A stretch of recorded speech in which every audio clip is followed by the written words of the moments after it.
Porter once that is over.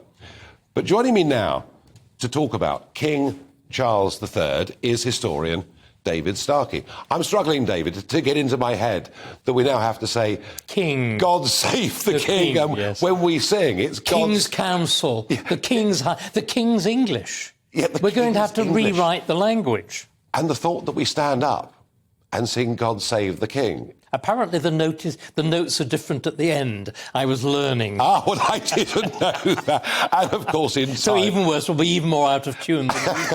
And in the end, the banknotes will change. And the stamps will change. Yes. And the post boxes will change, Yes. if there are any longer any post boxes. Yeah, everything will change. It is astonishing. But it'll all be the same. And that's the continuity point about monarchy. That is the continuity of monarchy, and that's exactly what the two sections of the Prince...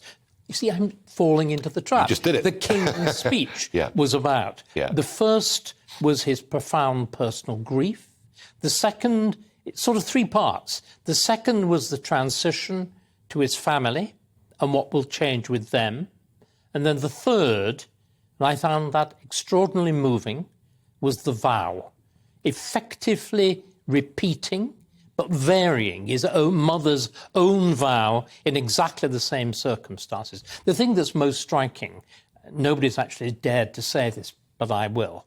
Well, of his course. speech is about 10 times the length of the Queen's equivalent speech. In other words, even at this moment of intense emotion, within 24 hours of her death, he revealed much more of himself.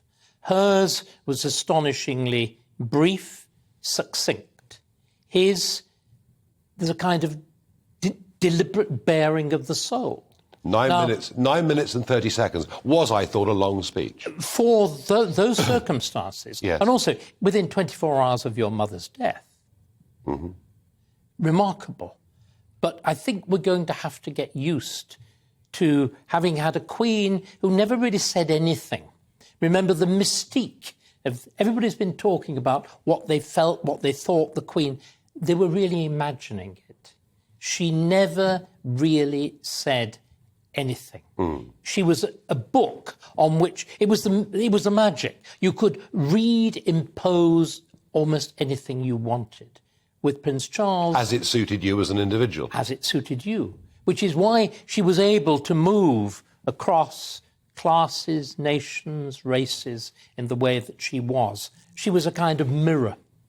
She reflected people. Prince Charles is much more of him there. Yes. It Yes, will be, it can be, in other words, it's a same promise. I will respect the constitutional conventions, but I'm going to be a very different person. Of course, yes, he is, and he should be. He made the point